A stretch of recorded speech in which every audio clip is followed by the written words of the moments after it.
지난 한 주간 동안에도 사랑하는 우리 성도들 하나님이 지켜주시고 여기까지 인도해 주심에 진심으로 감사를 드립니다.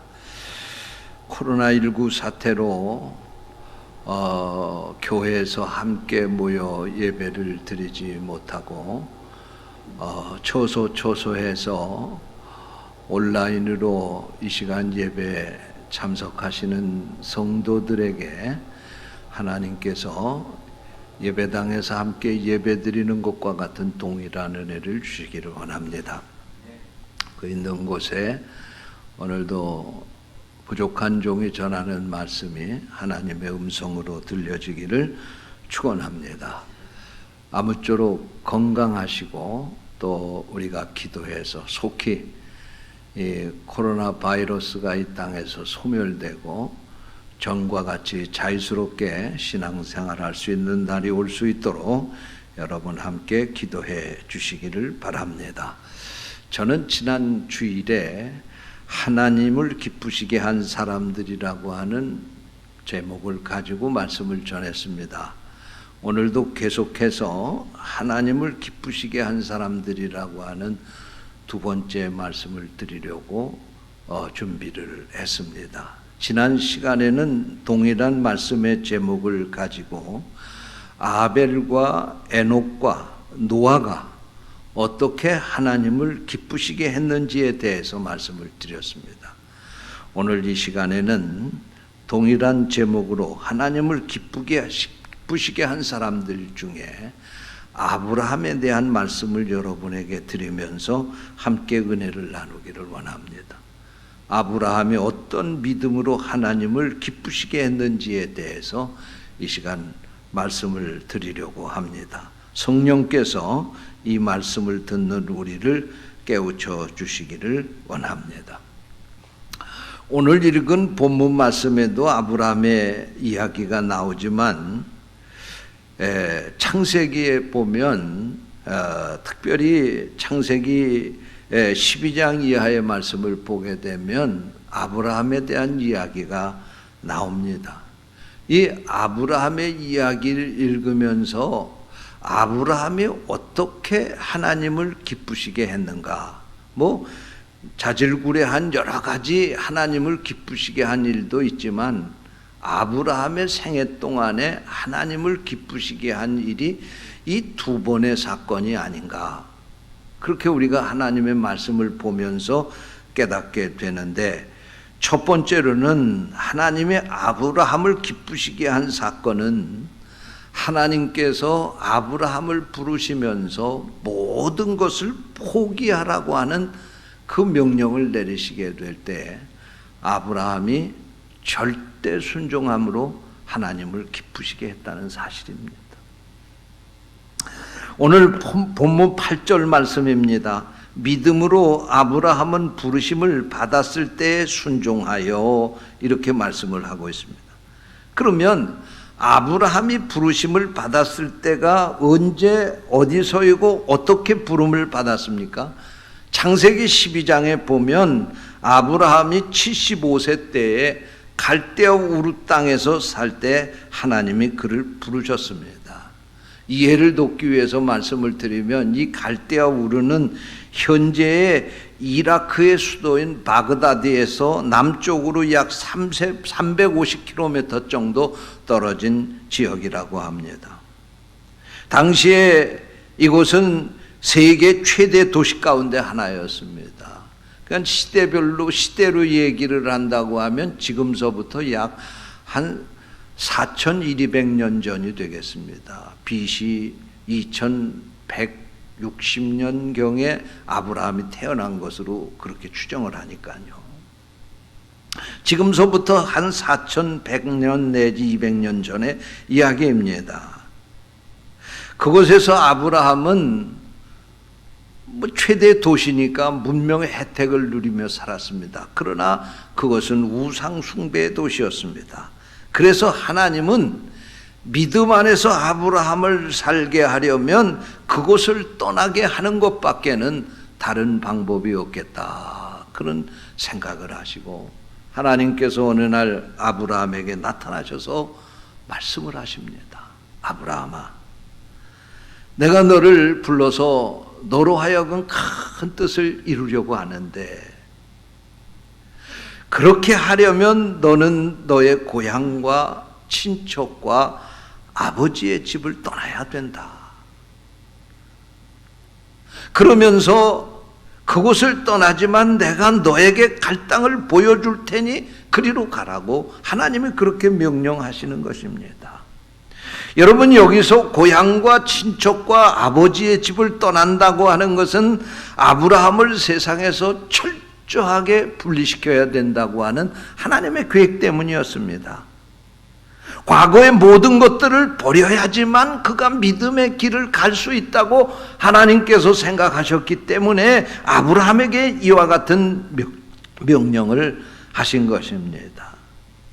아브라함이 그때까지 사는 동안 그의 인간의 생각에는 자기가 가지고 있는 모든 것들이 다 중요한 것이었지만, 그러나 하나님은 이것들을 가감히 버릴 것을 강력하게 아브라함에게 지금 요구하고 있는 것입니다. 인간의 판단으로는 가혹한 명령이라고 말할 수 있습니다.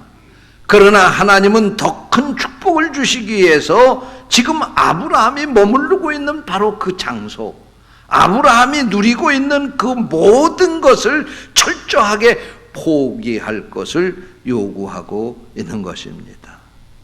그런데 사실 이 이 하나님의 명령 앞에 아브라함은 도저히 순종하기 어려운 이유가 있습니다. 첫 번째로는 당시에는 철저하게 가족과 시족 중심으로 모여 사는 사회였습니다. 그러므로 전쟁이나 지독한 기근이나 무슨 특별한 이유가 없다고 하면 절대로 고향을 떠날 수가 없었습니다. 고향을 떠난다고 하는 것은 삶의 터전을 잃어버릴 뿐만 아니라 생계까지 위협을 받는 일이었습니다. 여러분, 지금이야 인구가 많고 적은 게 강대국을 결정하는 결정적인 이유는 아닐 것입니다. 그러나 그 시대에 무기가 개발되지 아니하고 그 시대에 사람들이 강한 힘을 나타낼 수 있는 것은 많은 그의 족속들이 모여서 사는 것이었습니다.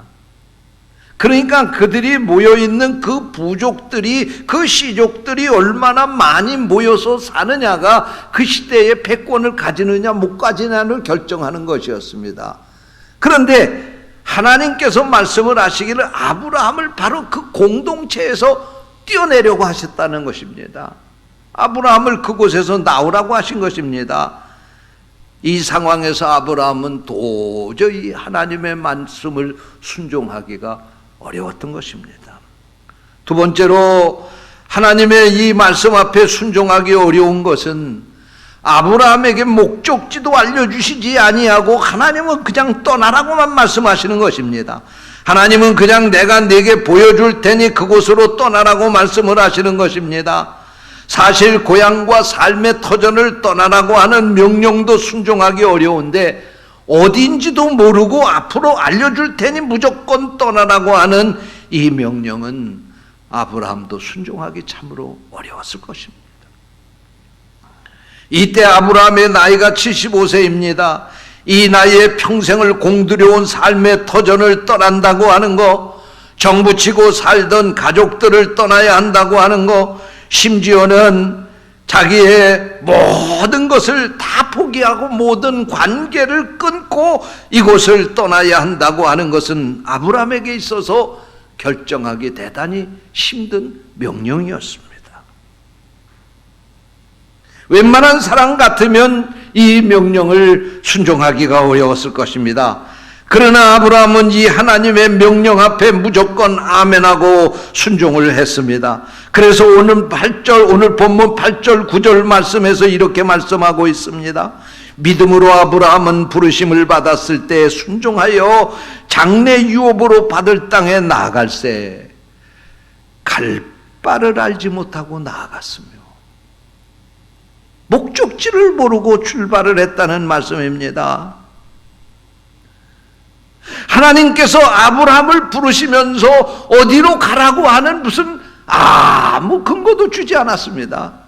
지금 보따리 싸서 출발하면 내가 가다가 내가 가는 곳으로 가라고 하면 그리로 가면 된다. 하나님이 그렇게 말씀을 하시는 것이었습니다. 사랑하는 성도 여러분, 믿음은 부르신 분에게 순종으로 반응하는 것입니다. 이것이 믿음이옵시다. 아브라함은 부르심을 받았을 때 하나님의 그 말씀 앞에 순종하여 갈 곳을 알지 못하고 떠났습니다. 사람이 나이가 들면 고향이 그리워서 고향으로 돌아가고 싶고 죽어서 고향 땅에 묻히기를 바라는 것입니다. 그런데 아브라함은 나이 75세의 고향을 떠나라고 하시는 이 하나님의 말씀 앞에 하나님 도대체 어디로 가라고 하시는 겁니까? 이 나이에 고향을 떠나서 어떻게 한다는 말씀입니까? 하나님께 반문하지 않았습니다. 이 명령 앞에 아브라함은 절대로 순종한 줄로 믿으시기 바랍니다. 여러분, 아브라함이 이렇게 순종할 수 있었던 것이 오늘 본문에서 믿음 때문이었다고 그렇게 말씀하고 있습니다. 아브라함은 하나님의 말씀을 믿었습니다. 아브라함은 하나님의 약속을 믿었습니다. 아브라함은 갈 곳을 알지 못하고 출발하지만 하나님이 그의 길을 끝까지 인도해 주실 것을 믿었습니다. 사랑하는 성도 여러분, 오늘 여러분들에게 이런 믿음이 있으시기를 축원합니다. 믿음과 순종에는 공통점이 있습니다. 믿음과 순종은 이해를 뛰어넘는다는 것입니다. 여러분, 이해할 수 없는 것을 믿는 것이 믿음입니다. 이해할 수 없는 것을 따르는 것이 순종입니다. 또한 이 믿음과 순종은 희생을 치른다고 하는 공통점이 있습니다. 믿음에도 희생이 따라야 하고 순종에도 희생을 지불해야 하는 것입니다. 또한 이 믿음과 순종의 공통점이 있는데 이 믿음과 순종은 따르기 어렵지만 그러나 여기에는 상상할 수 없는 결과가 있다는 말씀입니다. 사랑하는 성도 여러분, 아브라함의 믿음은 하나님의 부르심 앞에 순종으로 반응했습니다. 내가 이해할 수 있는 것, 따를 수 있는 것에 순종할 수 있다고 하면 어찌 그것을 믿음이라고 할 수가 있겠습니까? 오늘 아브라함의 바로 이 믿음이 하나님을 기쁘시게 했다는 말씀입니다. 그래서 독일의 유명한 신학자인 디트리 본헤퍼는 믿음과 순종은 떨어질 수 없는 하나다, 그렇게 말했습니다. 믿음이 있으면 순종하게 되고 순종하는 사람은 믿음 때문이라는 것입니다. 오늘 여러분의 믿음은 어떻습니까? 인간은 본능적으로 알아야 마음이 놓이는 것입니다. 어디로 왜 가야 하는지 알아야 마음이 놓이는 것입니다. 그래서 다 알고 생각해보고 가야 할 곳이 내 마음에 들면 그때 움직이는 것입니다. 그러나 이것은 자기를 믿는 믿음일지는 모르지만 하나님을 믿는 믿음이라고 말할 수 없습니다. 아브라함은 하나님의 부르심 앞에 계산하지 않았습니다. 알려고 하지도 않았습니다. 따지지도 묻지도 않았습니다. 모든 것을 하나님 앞에 맡기고 무조건 순종했습니다. 바로 이것이 아브라함이 하나님을 기쁘시게 한 것입니다. 사랑하는 성도 여러분, 오늘 우리 부평제일교회 모든 성도들에게 이런 믿음이 있으시기를 주님의 이름으로 축원합니다. 둘째로 아브라함이 하나님을 기쁘시게 한 사건은 100살에 낳은 아들 이삭을 바치라고 하는 명령에 순종함으로 하나님을 기쁘시게 했습니다. 오늘 본문 17절입니다. 아브라함은 시험을 받을 때 믿음으로 이삭을 드렸으니 그는 약속들을 받은 자로 돼 그 외아들을 드렸느니라, 이렇게 말씀하고 있습니다. 하나님께서 아브라함을 부르실 때 그의 나이 75세였습니다. 이때 그 가정의 가장 큰 문제는 후사가 없다는 것이었습니다. 그런데 하나님께서 약속하신 대로 100살에 그에게 아들을 주셨는데 그 아들이 바로 이삭입니다. 그런데 지금 하나님은 바로 그 아들을 번제로 바치라고 아브라함에게 말씀하시는 것입니다. 여러분, 이 아들 이삭이 누구입니까? 어쩌다가 생긴 아들이 아니지 않습니까? 하나님께서 약속으로 주신 아들이지 않습니까? 하나님의 약속을 믿고 25년 동안 기도하고 기다려서 얻은 아들이 이삭 아닙니까? 그런데 하나님이 이 아들을 바치라는 거예요. 이해가 되십니까? 또한 하나님이 바치라고 하는 방법도 아브라함이 수긍할 수 없는 것이었습니다. 그 아들을 하나님 앞에 바치는데 번제로 바치라는 것입니다. 번제가 무엇입니까? 칼로 그를 죽여서 각을 떠서 불태워서 하나님 앞에 제사를 드리는 것입니다. 여러분, 아브라함에게 있어서 이삭은 눈에 넣어도 아프지 않는 아들이었습니다.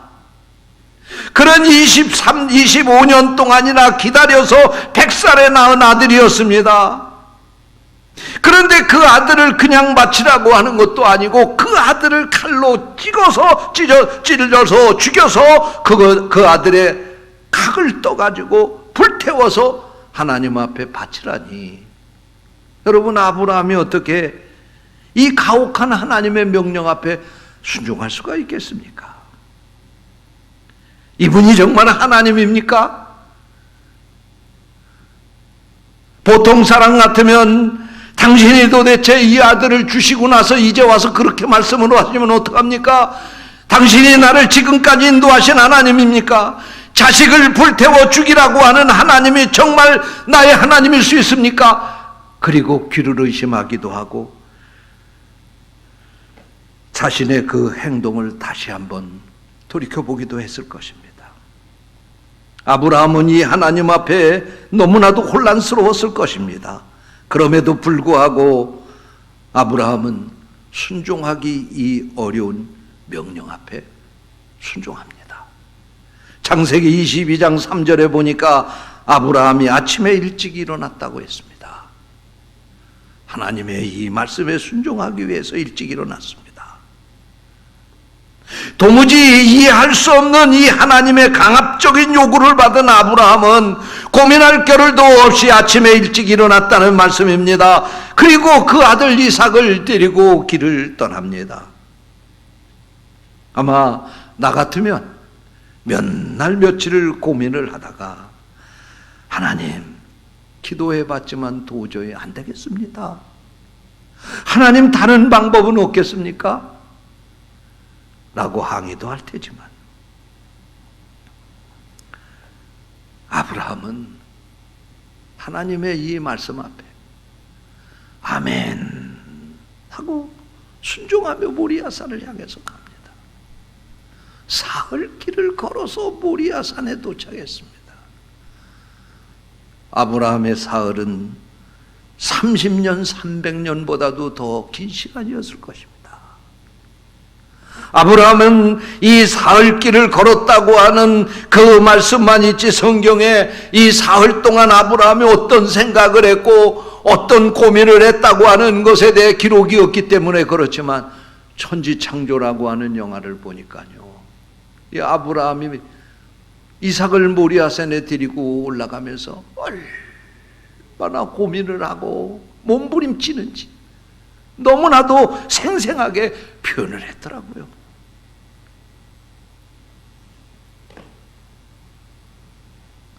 그런데 모리아산의 사흘길을 걸어서 도착을 한 아브라함이 함께 갔던 종을 그곳에 산 밑에 떼어놓고 그 종에게 이야기하는 아브라함의 이야기를 들으면 이 아브라함이 너무나 가혹한 하나님의 명령을 받고 정신 이상이 된 것이 아닌가, 그럴 만큼 이상한 행동을 하는 것을 보게 됩니다. 창세기 22장 5절 하반절 말씀입니다. 내가 아이와 함께 저기 가서 예배하고 우리가 너희에게로 돌아오리라, 그렇게 말하는 것입니다. 여러분 한번 잘 생각해 보세요. 내가 아이와 함께, 그 이야기는 내가 이삭과 함께 저 산꼭대기에 가서 이삭을 잡아서 하나님 앞에 불질러서 태워서 번제를 드리는데 아브라함이 그걸 뭐라고 얘기합니까? 예배라고 얘기를 하는 거예요. 그러면 이삭은 이미 불태워서 다 없어서 죽어서 이제는 도저히 다시 만날 수 없는 저 세상 사람이 된 건데, 그 다음 말씀에 보니까 우리가 너희에게로 돌아오리라. 단수가 아니고 복수입니다. 내가 다시 돌아오리라 그렇게 말씀하지 아니하시고 우리가 돌아오겠다 그 말씀입니다. 이삭과 같이 돌아오겠다 그 말씀입니다.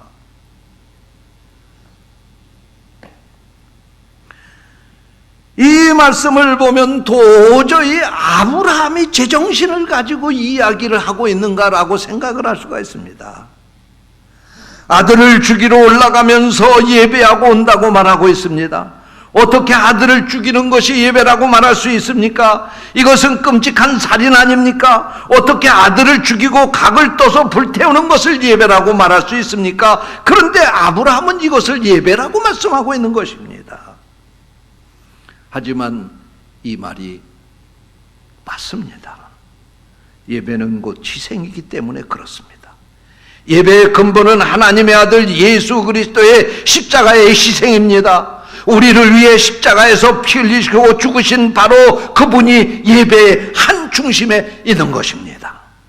예배는 내 기분을 좋게 하거나 내 마음을 평안하게 하거나 좋은 말씀을 듣거나 유익한 시간을 갖는 것이 아닙니다. 그것은 결과적으로 주시는 축복입니다. 그러나 목적은 될 수가 없습니다. 예배의 중심에는 바로 예수님의 희생이 있고 예배의 목적은 바로 그 희생을 감사하는 것입니다. 희생이 곧 예배인 것입니다. 아브라함이 모리아산에서 아들을 바친 바로 그 사건이 예배인 것입니다. 이것이 희생을 통해서 하나님 앞에 드려지는 것입니다. 사랑하는 하나님께서 아들을 십자가에 희생시킨 이 사건이 예배인 것처럼 아브라함이 자기의 아들을 하나님께 드린 바로 그 행위, 그것이 진정한 예배였다는 말씀입니다. 우리는 예배를 어떻게 생각하고 있습니까? 그저 돈 1,000원, 돈 10,000원 헌금하고 나는 예배 다 드렸다, 그렇게 생각하고 있는 것은 아닙니까? 우리 자신의 몸을 드리고 생명을 드리게 될 때 그게 진정한 예배가 될 수 있다는 사실을 믿으시기 바랍니다. 두 번째로 아브라함이 이해하기 어려운 말은 우리가 너희에게로 돌아오리라고 하는 말입니다. 아브라함은 아들을 죽여서 번제를 드린 후에 다시 돌아오겠다고 하면서 우리가 돌아오리라고 말합니다. 나만 아니라 우리입니다. 이 말은 이삭을 번제로 드려도 살아서 같이 돌아올 수 있다고 하는 말씀인 것입니다. 이것은 바로 아브라함의 믿음인 것입니다. 어떻게 칼로 죽여서 불태워 바쳤는데 같이 돌아올 수 있습니까? 돌아오는 것은 아브라함이고 이삭은 죽어서 돌아올 수 없다고 하는 것이 우리의 일반적인 생각인데, 아브라함은 이삭을 죽여도 하나님이 다시 살려줄 것을 믿었습니다. 여러분, 이것이 예배올시다. 오늘 본문 19절 말씀에 보면 아브라함의 믿음은 하나님이 능히 이삭을 죽은 자 가운데서 다시 살리실 것을 믿었다고 말씀하고 있습니다. 그래서 로마서 4장 17절에서 아브라함은 하나님이 죽은 자를 살리시며 없는 것을 있게 하시는 하나님이라고 그렇게 믿었다는 것입니다. 아브라함의 바로 이런 믿음이 있었기에 아브라함은 이 가혹한 하나님의 명령 앞에서 아멘하고 순종할 수 있었다는 말씀입니다. 이탈리아의 유명한 기족인 레오날도 우드경이 이탈리아 특사 자격으로 프랑스의 왕을 방문하게 되었습니다. 왕은 그와 만남을 가진 후에 무척으로 그에게 대한 호감을 갖게 되었습니다. 사실 왕을 만나고 왕과 함께 만찬을 하는 것은 계획이 되어 있지 않았었지만 프랑스 왕은 레오날도 우드경을 만난 후에 약속이 없는 만찬을 초청하고 싶어졌습니다. 그래서 다음날 만찬에 당신을 초청할 테니 참석해달라고 하는 전가를 레오날드 우드경에게 보내게 되었습니다. 그리고 나서 다음날 궁중에 들어갔습니다. 왕과 마주치게 되었습니다. 프랑스 왕은 의외라고 하는 표정을 지으면서 그에게 물었습니다.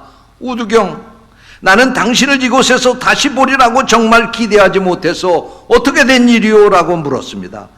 그러자 오히려 우드경은 당황하게 생각하면서 되물었습니다. 폐하께서 저를 초청하시지 않았습니까? 그러자 왕은 그랬지요. 하지만 경은 나의 초대에 아무런 응답도 보내오지 않았소. 그래서 나는 당신이 이 초청에 응하지 않는다고 생각했는데 어떻게 오게 되었느냐고 물었습니다. 그러자 레오날드 우드는 이렇게 대답을 했다고 합니다.